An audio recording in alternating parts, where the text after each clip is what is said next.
Well, good morning, everyone. And I'm Linda McCoy, one of the founders of this Inspire, a women's mentoring group. And with me today, I have Laura Brandao and Valerie Saunders, and she's going to be a speaker today, but she is also the one that starts these meetings for us every day. And Laura is always there to say a few words. And it is a happy new year, 2025, and we're all so excited that we still have Inspire after all of these years. And it is a mentoring group to help women to get to the top of their profession.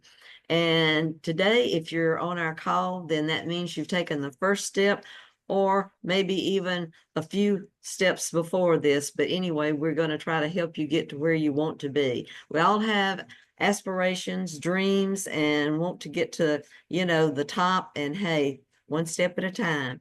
Laura, would you like to say a few words? Well, just Happy New Year. As you said, Linda, this is, I guess, our fourth. We're going into our fourth year of the mentoring group, and just want to welcome everyone. And you are in for a special treat as Valerie is going to be going over her chapter of the amazing Leadership Matters book. And that is wonderful. And she is our guest speaker, and we only have 30 minutes. So we always try to, be aware of your time so that you can get on to whatever your next event's going to be for the day. And Valerie, I met Valerie probably in maybe 2008, 9, 10, I can't even remember.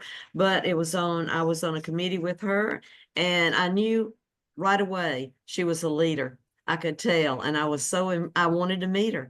And hey, our travels have been kind of on schedule all these years, and now we're at having Inspire together, and it's so exciting. And Laura always helped get us on track. I've worked with Valerie, like I said, for years, but Valerie has had many hats that she's worn. She owns a mortgage company, a title company, and she's been the president of our NAM National Committee, a National Association of Mortgage Brokers, and now her new title is Chief Executive Strategist.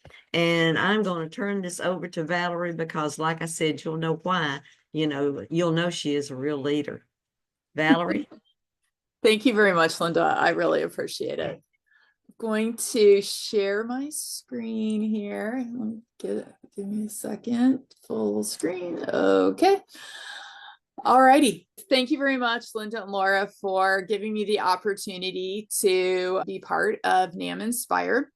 I've been there since it was born, so happy to see going from a toddler, moving on to elementary school. It's almost 5 years old. So. But my chapter in Leadership Matters is called Lead Boldly, 10 Power Moves for Driving Leadership Success. I'm going to give a plug for the book. If you were not at NAM National when we launched the book, .us is the website where you can order it if you would like. We have all of these different authors, so I am just one little small part, including Laura Brandao is an author as well. Barry Habib did our foreword. I just saw Barry last week. He's doing amazing.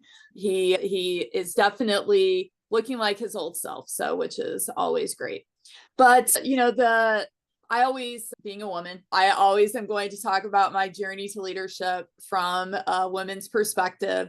Definitely everybody's journey is different. But for women, it's often met with unique challenges, that test our resilience, our determination, and always our creativity. It can definitely be a complex path for women leaders. We are going to probably encounter some obstacles that are different from other folks. But at the end of the day, the rewards that come from overcoming them and affirming our abilities definitely set the stage for future generations to follow. So my personal leadership journey has really been created or shaped largely through my involvement in trade associations. So the two associations I have spent the majority of my involvement in is the Florida Association of Mortgage Professionals and the National Association of Mortgage Brokers. I joined FAMP, I think it was 1997. And, FAMP at that time and presume they may still be, I don't know, was the largest association in the country. Florida has always had a large number of licensees. I believe we're number 2 in licensees behind California, because California has that dual licensure with realtors as well. And so having so many licensees that you are responsible for advocating for, and going through some various challenges from a leadership perspective, just kind of opens your eyes and makes you more mindful and respectful of the people that are around you. And then same with NAM. Of course, now, we're representing every state licensed and federally registered loan originator across the country, as well as all of the support staff and anybody else in the mortgage industry, because we're all following the same rules and regulations as it is. So I was lucky enough to become president-elect of FAMP in 2008. If anybody was around at that time in 2008, it was definitely a unique experience. I will call it the mortgage industry's depression, just because I'm sure in 1929, the day before, nobody had any idea the stock market was about to crash. Well, very similar to the mortgage industry in, early 2007 to about mid 2007. I don't think we had any idea of what was about to happen. You started to see these things kind of creeping in mid 2007, and then we started getting the implodometer, and it was just basically all hell broke loose. But as usual, my timing couldn't have been better or more challenging. But looking back in hindsight, I think I was probably in the right place at the right time, because I really took it on head on as a challenge to represent everybody that was within my state. So mortgage industry was at a free-for-all. Of course, Florida was at the heart of the crisis. We had many cities that were experiencing some of the sharpest home price declines in the country, with property values in some areas plummeting by 50% from their peak. Foreclosures were skyrocketing. We had certain parts of our state that were seeing 1 in every 33 homes in foreclosure. Major banks were collapsing. There are thousands of jobs lost. Mortgage brokerages, construction firms, real estate agencies, nobody was really immune to what was happening. I recall at one point, I think this was in the Melbourne area, which is kind of by where all the cruise ships go. Somebody was selling condos, buy one, get one free, because they needed to get rid of them. You can't have this massive amount of inventory with no possibility of selling it.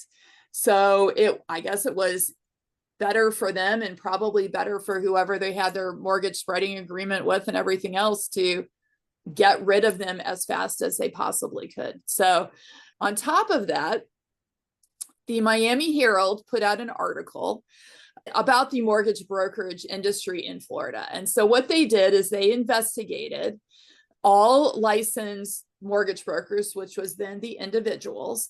And I would say at its peak in 2007, we had about 80,000 licensed mortgage brokers just in Florida. It was a lot of people. And, obviously not all 80,000 necessarily were prepared to adequately originate a loan with a consumer. But back in the day, the only time you ever got your background check pulled was when you got initially licensed. And so there were people 20, 30 years or potentially longer that had not had background checks done since the day they've got their mortgage broker license. Well, a lot of things can happen in 20 or 30 years. And so what the Miami Herald did was they took it upon themselves to run the background checks of every licensee in Florida. And they found over 10,000 individuals with criminal records had been allowed to work in the mortgage industry during that housing boom from 2000 to 2007. They had some that had serious crimes like bank robbery, racketeering, extortion. I recall when this article came out, there was one gentleman who was running his mortgage broker business from jail. So, hey, I guess as long as you can make that call and figure out what's happening at your office, he somehow managed to run a mortgage broker business from jail. So, besides having, the mortgage collapse, now we have this, microscope really honing in on every single person that was licensed within the state. Then at a federal level, we got the start of sweeping legislation to reform the mortgage industry, where we had the creation of the SAFE Act and Dodd-Frank, which still to this day has fundamentally really altered every aspect of the industry, from licensing, lending requirements, disclosures, regulations. For those of you that don't know, the CFPB got birthed out of Dodd-Frank. NMLS got birthed out of the SAFE Act. So, prior to that, each individual state handled their own licensing requirements. There were some states, for example, the state of Colorado didn't require licensing at all. So, this created a industry standard and really was focused on making the mortgage brokerage industry a profession, so that there were some consistencies completely across the country. And that if somebody was convicted of fraud in Florida and they were moving to Wyoming, the state of Wyoming would be able to go into a database and see, hey, this person just got convicted of mortgage fraud in Florida. We probably don't want to license them in our state. So it created this centralized database. And it really, looking back now 17 years later, hard to believe it's been 17 years since 2008 and all of these things were starting. It really, those things I think have really benefited the industry in that it has made it safer for consumers to be able to see who they're doing business with, have a level of comfort, and have a place to go if they are unfairly treated. So I think from those aspects, I think these changes were for the better for the industry. But so we had all these things going on. And then as an association, we're tasked with guiding all of our members through these turbulent times. I remember taking phone calls from people who were living in multi-million-dollar homes who are now living in their cars. And there was a lot of fear, because when you all of a sudden are told, hey, I know you took a test to get, and in Florida, we were required to take a test to get a license. I know you took a test. It may have been 20 years ago, but guess what? You get to take a state test. You get to take a federal test. You're going to have your background check pulled. You have to have minimum credit standards, and it's going to be more expensive to get your license. It really kind of created a situation of a lot of fear within the loan originators within our state, and I'm sure every other state, wanting to know, hey, this is the only profession I've had in my adult life. Am I still going to be able to do what I've always been able to do and provide for myself and my family? So it was really a time of uncertainty, what's going to happen. And really, quite honestly, for a while there, we didn't have any answers, because the SAFE Act said, okay, you have to implement the minimum standards of SAFE into your state lending law. But it didn't tell you how to do it. It just said you have to do it. So we had to sort of figure out a way of taking these guidelines and implementing them into our lending law, but still making them palatable for the industry to be able to follow. So 4 months after I became president-elect, the sitting president of Florida, he got elected to the Florida House of Representatives. Great on him. but they said, hey, you can't be a Florida representative and also be the president of a trade association. So he had to step down. And so I became president. So I had basically all the responsibilities of leading the association through this crisis, but also representing my industry through this crisis. So in January, and for those that don't remember or were not around, basically in 2008 was the time when federal legislation was passed. And they gave you until 2010 to implement the minimum standards of SAFE into your lending laws.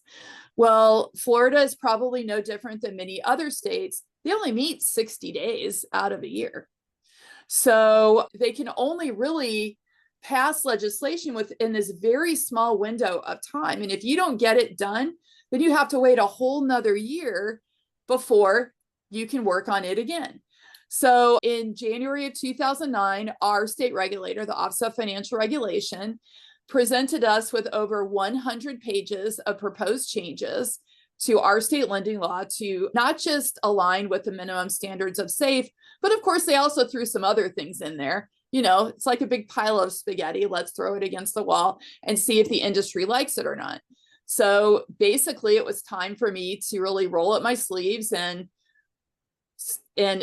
accept the fact that I accepted this role and willingly and openly.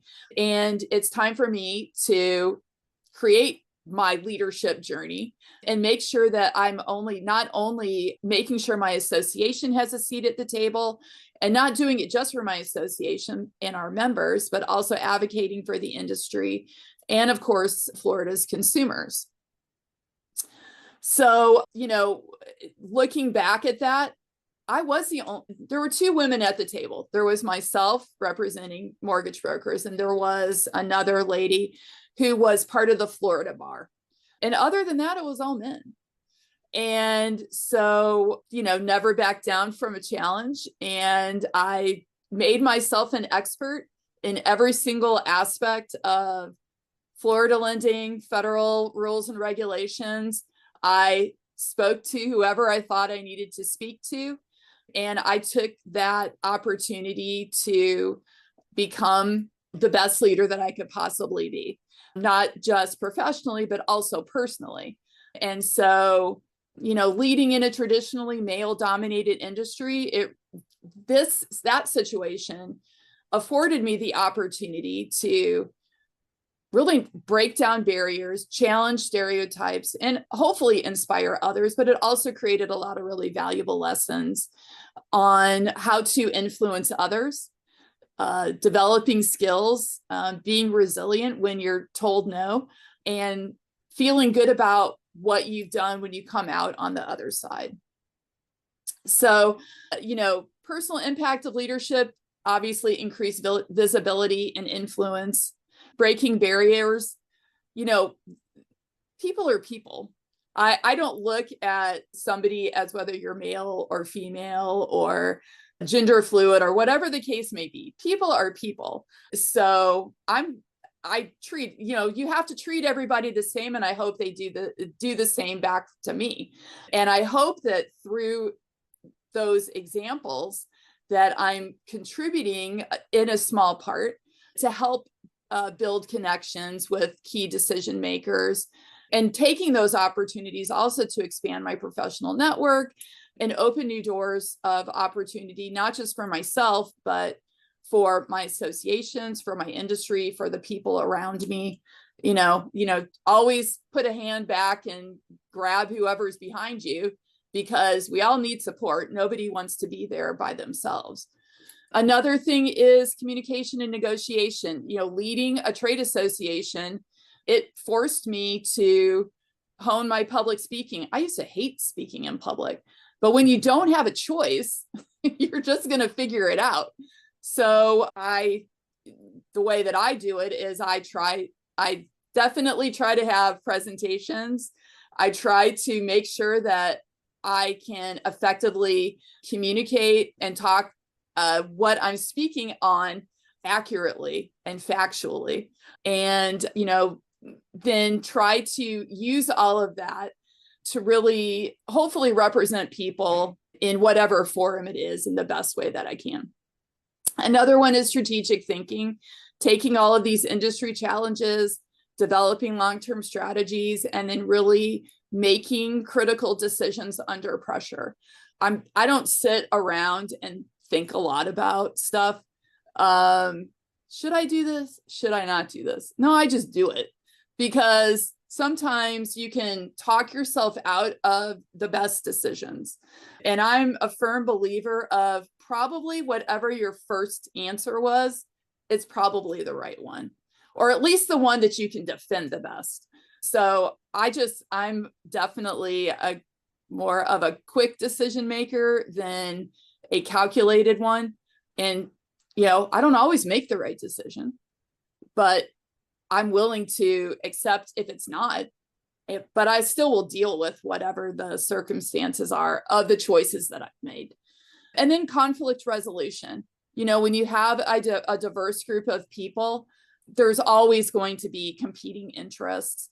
So, sometimes you have to be diplomatic and figure out a way to resolve conflict. So at the end of the day, we're all walking away feeling like we at least have some sort of a win. It may not be as big of a win as you want, but at least have something. Even if your win is that you tried your hardest and you did your best, that's all you can ask for. Another one is resilience. In facing those political and industry challenges, it definitely taught me how to adapt and persevere. I wasn't just talking to other trade associations. I had to speak before House and Senate committees.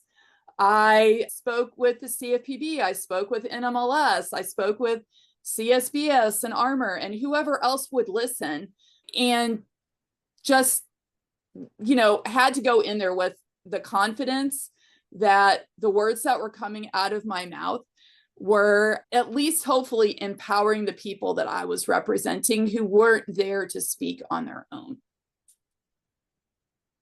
Also, advocating for women's issues. Being one of the few women presidents in both FAMP and NAM, Linda and I are one of 5 women presidents in NAM. NAM has been around since 1973. So that's where it's 5 to 46, not too close there. But, that's why you have to take your moment. Use your platform to promote whatever it is that you want to promote: diversity, equity, inclusion, influencing policies, representing underrepresented groups. Some people are not afforded the opportunity to be able to speak for themselves or others. And I definitely never lose sight of that. If you feel the confidence in me to speak on your behalf, I'm going to do the best I can possibly do. And then, of course, mentorship, allowing me to mentor and hopefully inspire other women in the industry, or really other people in the industry, and helping them navigate their own challenges and build a supportive community. The way I kind of looked at it back in 2008, 2009, 2010, these were kind of all my chicks. And I'm spreading my wings, and my chicks are going to say, and I'm going to do the best for all my chicks to come along with me, because I want everyone to succeed and to have that same level of comfort that, yes, we may be doing things a little bit different, but it's still going to be okay. So as a board member and later the president of NAM, I did have a front row seat to, the transformation of the mortgage industry. As I said, from working with government officials, congressional leaders, to managing the aftershocks of the mortgage meltdown, I really, these trade associations afforded me the opportunity to gather experience and put that into actionable leadership strategies. And so to wrap this up, these are my 10 power moves for leadership. So number 1, vision. Define a clear and compelling vision for your organization. Whether your organization is a trade association or your business or your family or yourself. Empowerment, make sure that you empower your team by delegating responsibility. I am the first to admit I am a card-carrying member of Delegators Anonymous. I'm terrible at it, but that's one of the things I really have to work on to make sure that I am sharing the responsibility and sharing the wealth, and admit, although reluctantly, that I cannot do everything all the time. Adaptability, always learning to change and sort of roll with the punches of whatever is happening. Integrity, maintaining a foundation of trust. I always want people to look at me. If you ask me a question, I'm going to give you an answer. And if I give you an answer, I hope that you know that I have enough integrity that I'm not going to not be perfectly honest with you and not tell you the truth. Communication, always trying to, make sure that we're verbally, and whether or through our writings on social media or email or whatever the case may be, that we're effectively spreading our message. Collaboration, fostering a culture of teamwork. We all need people. It's hard to be the only person at the top of the mountain. Where are you going to go after that? You got to have some people around you. Resilience, lead the way and show no fear. Continuous learning, always encourage and foster growth. There's always something new to learn, especially these days. Every time we turn around, we hear about some new product or service or AI or whatever the case may be. Always something new to learn. Accountability, make it easy for your team to be accountable for their actions, but also just make it easy for yourself to be accountable for your actions. Nobody's perfect. Everybody's going to make mistakes. It's what you do after the mistakes are made that really show your leadership. And then recognition, celebrate achievements. I always want to give people their flowers, and I hope they give their flowers back to me. If you're doing good things, that's great. And I hope you share those good things with others. And that's it. So this, once again, leadershipmatters.us, that's the book. That was sort of a recap of my chapter. And Linda Moore, thank you for giving me the opportunity. Oh, that was great, Val. I really appreciate that. And we do have a mentoring group, 101, led by Chelsea Blaylock. And if you want to, you can go to www.inspire womensmentoringgroup.com, and you can actually put your name in there, and then one of us will contact you if you want to have, personal mentoring. But anyway, it's a great group, and you can go to nam.org, and I think there's probably go to Inspire, and maybe we need to add something where somebody can go on there also, Val. See if we can't do that. But anyway, thank you so much. And we do have our February meeting, which will be, we always meet the second Tuesday at 1 p.m. Eastern time. And our next speaker is going to be Paige Hernandez. She is a broker. She actually was just on a panel at NAM Focus last week, and she runs a women's group called Notorious. So I don't have her exact topic title yet, but she will be joining us in February. So don't miss it, and come see us again in February, okay? All right. See you then. Thank Bye. you. Take care. Bye-bye.